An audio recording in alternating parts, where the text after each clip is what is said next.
Question number 10. F be a positive function, I1 equal to from 1 minus k to k, x f x 1 minus x, I2 equal to 1 minus k to k, f of x 1 minus x, where 2k minus 1 is greater than 0. This should be true because k should be always greater than 1 minus k, which means 2k minus 1 should be greater than 0. Then I1 by I2 is okay. From seeing this question, I am again thinking of applying the same property. Integration of fx from a to b is equal to integration of f of a plus b minus x from a to b. Okay, let's do this. This would be question 9. Question 10. Integration of 1 minus k to k x f of x 1 minus x dx. I1 equal to this, I2 is equal to 1 minus k to k f of x 1 minus x dx. Yep. So applying the property in I1, we get 1 minus k to k. This would become k plus 1 minus k, which means 1. So 1 minus x, we need to replace x by 1 minus x. So this will become this. Replacing x by 1 minus x will again give the same expression over here. So this, yeah.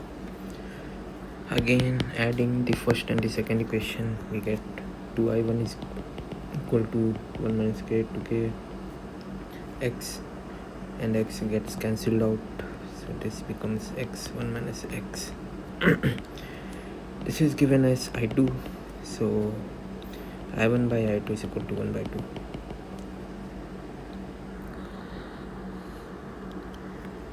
Question 11. Gx is equal to 0 to x cos to power 4t dt, then gx plus pi equals. Okay.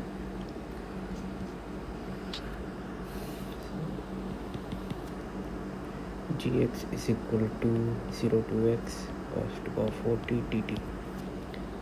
We need to calculate gx plus pi, which will be equal to 0 to x plus pi cos to power 4t dt.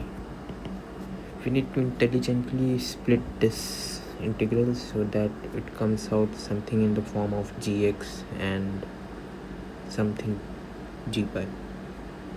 So what we can do is over here is to get gx, we can directly do this from 0 to pi cos to power 4t dt, and from pi to x plus pi. There could be another way of splitting this, which could be 0 to x cos 4t dt plus x to x plus pi cos x to power 4t dt. We did not do this one, but we did this one. Why? Because we know that if we replace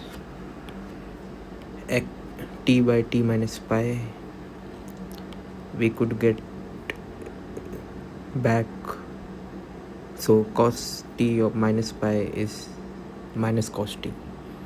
But if we did over here, we need to do we need to replace t by t minus x. So which is not solvable. So yeah, once we do this one, we get this expression over here is again g pi. You can see over here 0 to pi plus integration of, again replacing t by t equal to u minus pi. So dt will become du. Limits will change from 0, pi minus pi is 0, x plus pi minus pi becomes x, cos to power 4 u minus pi du. This is g pi plus 0 to x, cos to power 4 u minus pi is minus cos u, and minus cos u to power 4 is cos u. cos to the power 40 for u du. This is g of x. So yeah. Question number 12. This is limit n tending to infinity 1 by n. Okay.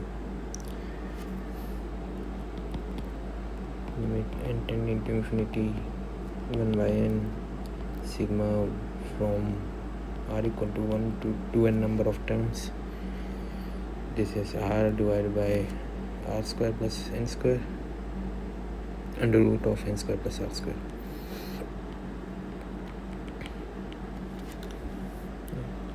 So we know that we can convert this into a definite integral directly. The formula is something like, if there is a limit whose summation is from like 1 to n and n tends to infinity, so we can change into a definite integral by replacing 1 by n to dx and r by n as x. And the limits over here will range from, we need to check the value of r. So since r ranges from 1 to 2n, so the limits of the definite integral will be, you can divide this by n. So this becomes, if n tends to infinity, this will tend to 0 and this will tend to 2. So limits become from 0 to 2. 1 by n is to be replaced by dx and r by n is to be replaced by x. So if we divide this whole expression by n on both the numerator and denominator, this becomes r by n divided by under root of 1 plus r square by n square. So this needs to be replaced by x. So this expression becomes x divided by under root of 1 plus x square dx. This integral is easily solvable by substitution method. So we will assume x square equal to t, which means 2x dx is equal to dt. So this integral becomes, the limit changes from 0 to 4 and this 1 by 2 will come over here.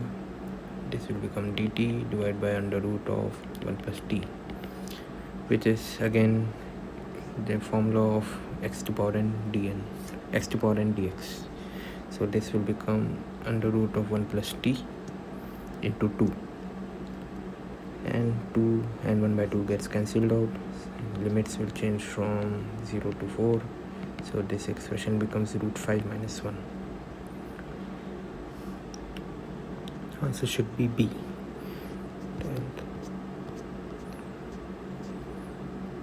Yeah.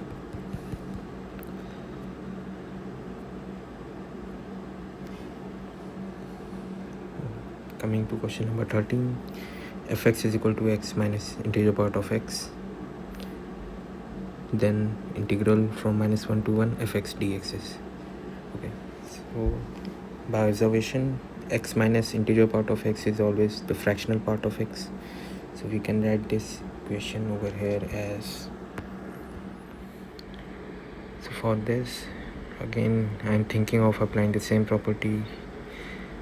Fx integral from a to b is equal to f of a plus b minus x integral from a plus b from a to b.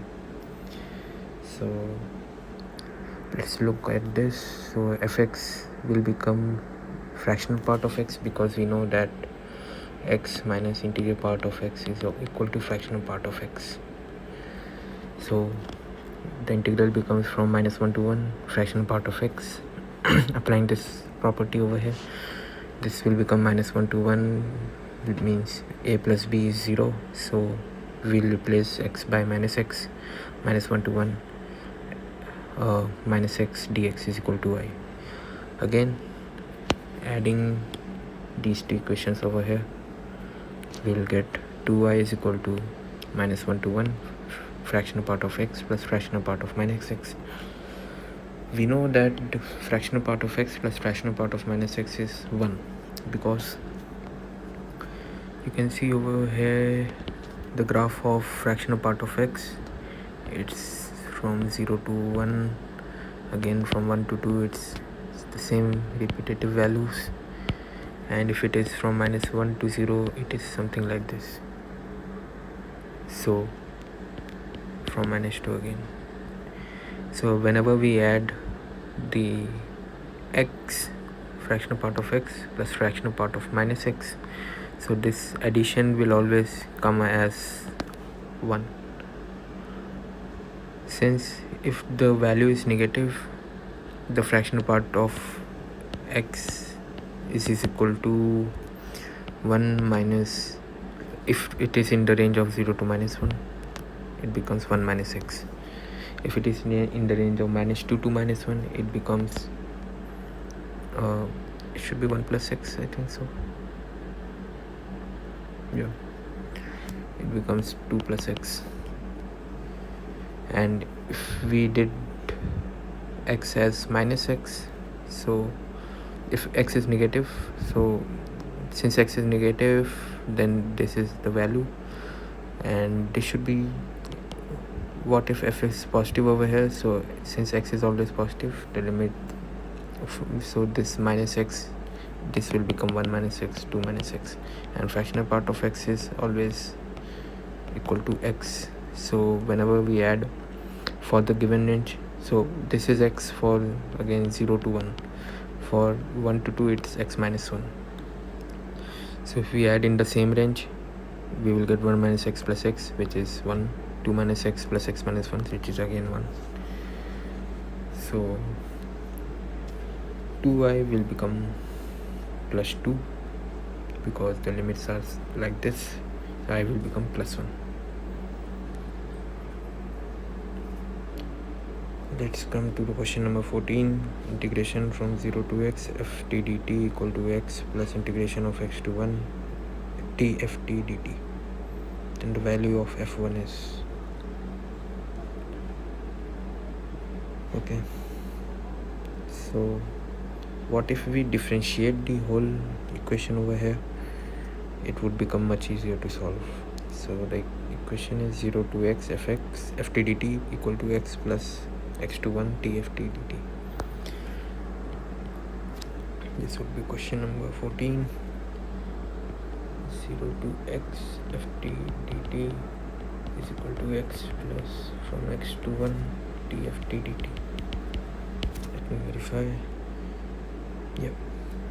So if we differentiate over here, we discussed in the previous video that integration from gx to fx hx dx, if our function is like this, then f dash x will be h of fx into f dash x minus h of gx into g dash x, meaning you keep both the limits over here and then differentiate the limit also. So the differential for this will be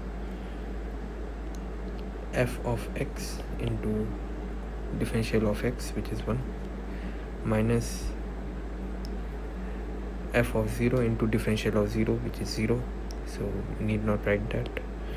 Differentiation of x is again 1, plus differential of 1, which is 0, need not write that, minus differential of x, which is 1, into x fx.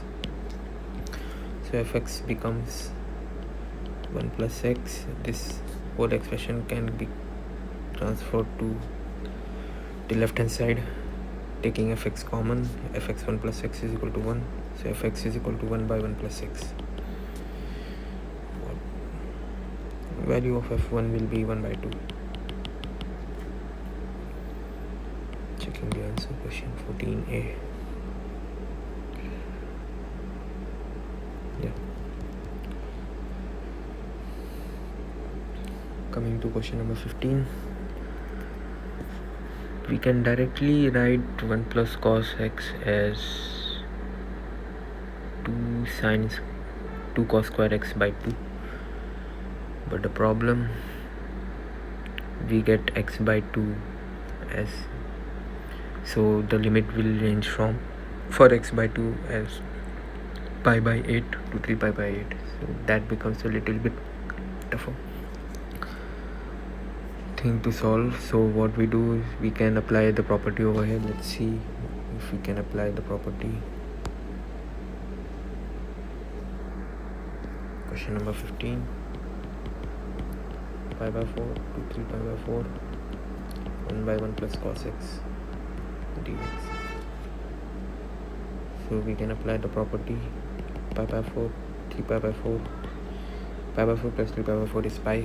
So we will replace 1 by 1 plus cos of pi minus x dx, which is pi by 4 to 3 pi by 4, 1 by 1 minus cos x, because cos pi minus x is minus cos x.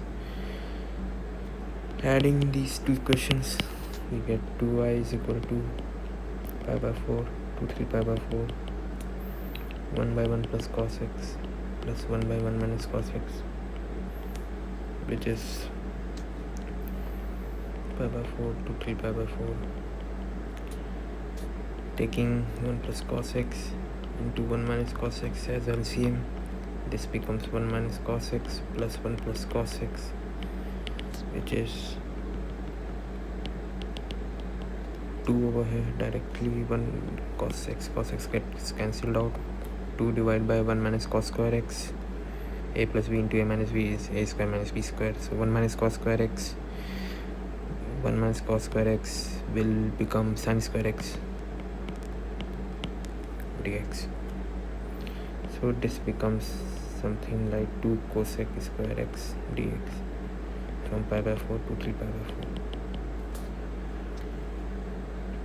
4. Now this 2 and this 2 will get cancelled out, so I will become pi by 4 to 3 pi by 4 cosec square x dx. Integration of cosec square x is minus cot x pi by 4 to 3 pi by 4. Cot of 3 pi by 4, so this minus comes out, so cot of 3 pi by 4 minus cot of pi by 4. Cot of 3 pi by 4 is minus 1, cot of pi by 4 is plus 1, so this becomes something like this. I will come out to be 2. Let's take the answer. Question 15C. A.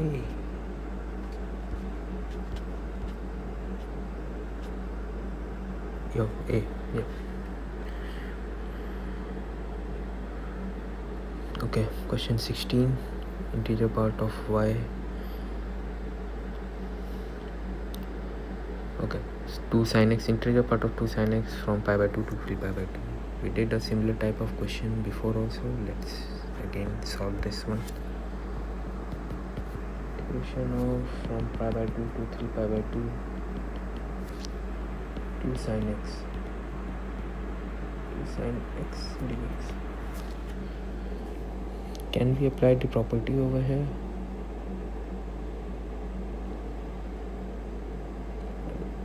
I think there is no benefit in applying the property,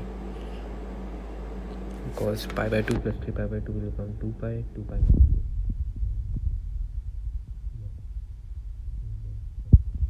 Property over here. We can also do this question by drawing the graph of this function from pi by 2 to 3 pi by 2. It's a similar type of question we did before. Let's try with some new method. So if we apply the property over here, this will become pi by 2 plus 3 pi by 2 will become 2 pi. So this becomes 2 sine of 2 pi minus x dx. 2 pi minus x will come out to be in fourth quadrant where sign is negative. So this becomes pi by 2 to 3 pi by 2 minus of 2 sin x dx. Now if we add this first and second equation, we get 2i is equal to pi by 2 to 3 pi by 2 2 sin x plus minus of 2 sin x dx. So this is something like x plus minus x, integer part of x plus integer part of minus x, which is always minus 1. You can again verify with this using graph. From 0 to 1, x integer part of x is always 0. From 1 to 2 it becomes this 1. Again from 2 to 3 it becomes 2. And for minus 1 to 0 it is always minus 1. So if you can see over here, integer part of x plus integer part of minus x will be always minus 1. So this becomes minus 1 dx integration of pi by 2 to 3 pi by 2. So 2i is equal to minus x from pi by 2 to 3 pi by 2. This is equal to minus 3 pi by 2 minus pi by 2 is equal to minus pi. So I equal to minus pi by 2. Let's check the answer. 16 should be C.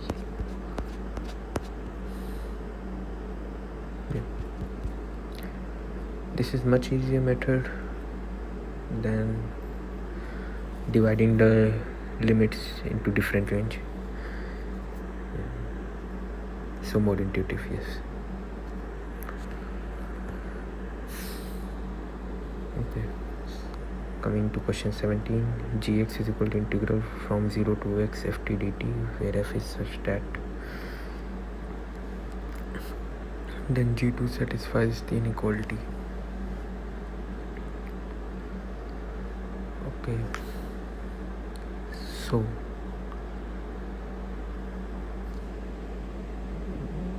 says that from t belongs to 0 to 1, ft ranges from 1 by 2 to 1, and from 1 to 2 it ranges from 0 to 1 by 2. This is question number 17. Integration from 0 to 2, we need to find out the range of this integral. We know that fx belong to 0 to 1 by 2 for x belonging to 1 to 2,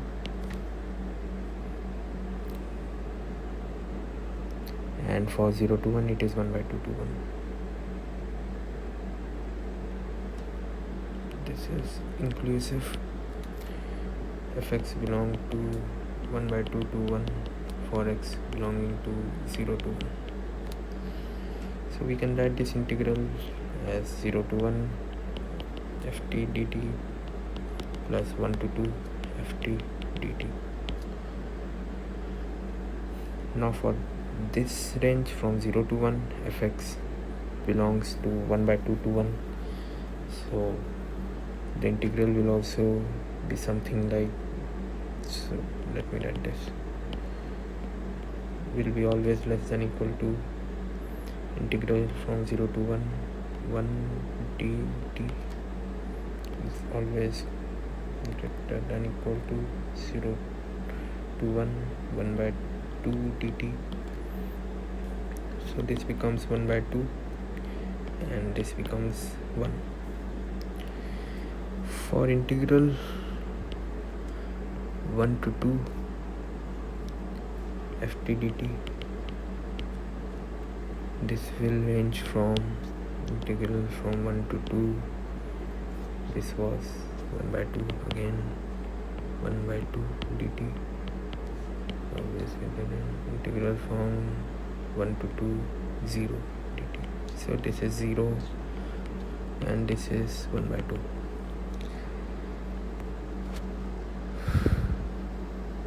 So adding these two integral limits directly, this would become, the range would come out to be 1 by 2 to 3 by 2.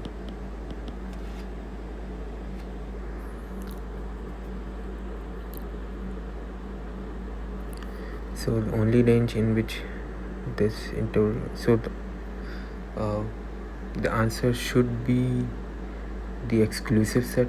So from 0 to, because it's from 0 to 2, if we this would the 1/2, 3/2 range will lie in between this given inequality. So this should be the answer, since for this one, for the option C, the 1/2 lies to the left of 3/2.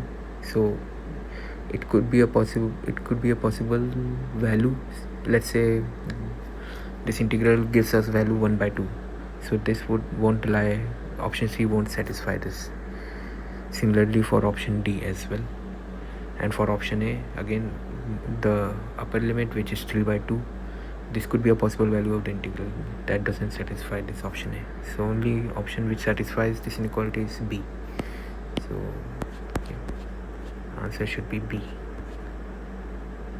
Yes. Coming to question number 18,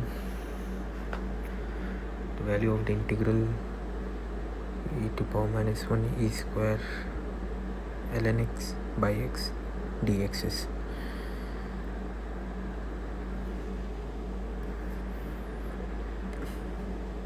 Okay.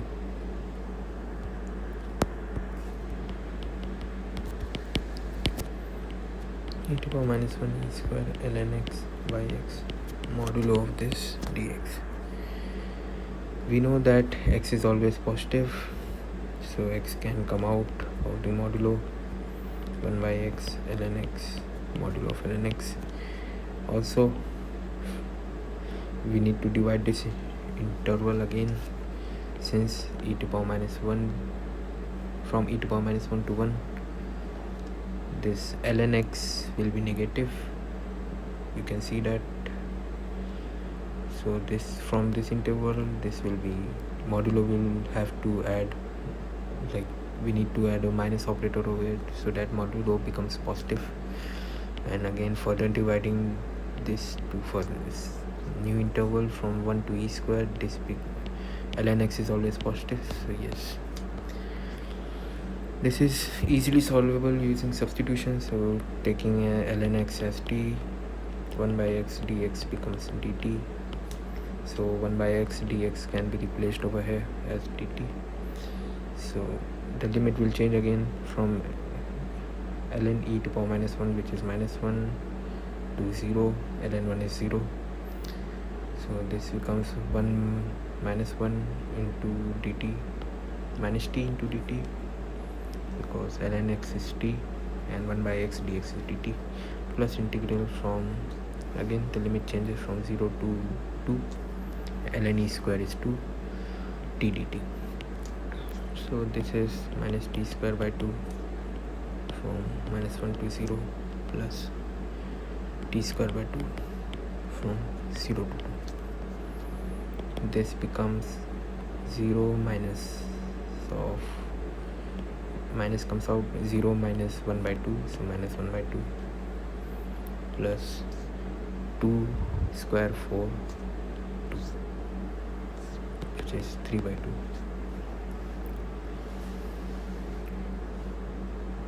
So this should be plus 1 by 2, I think. 0 minus, yeah, this will become plus 1 by 2. This should be 5 by 2.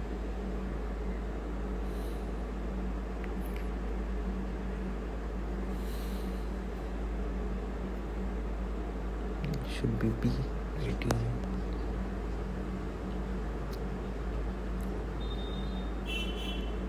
Yeah.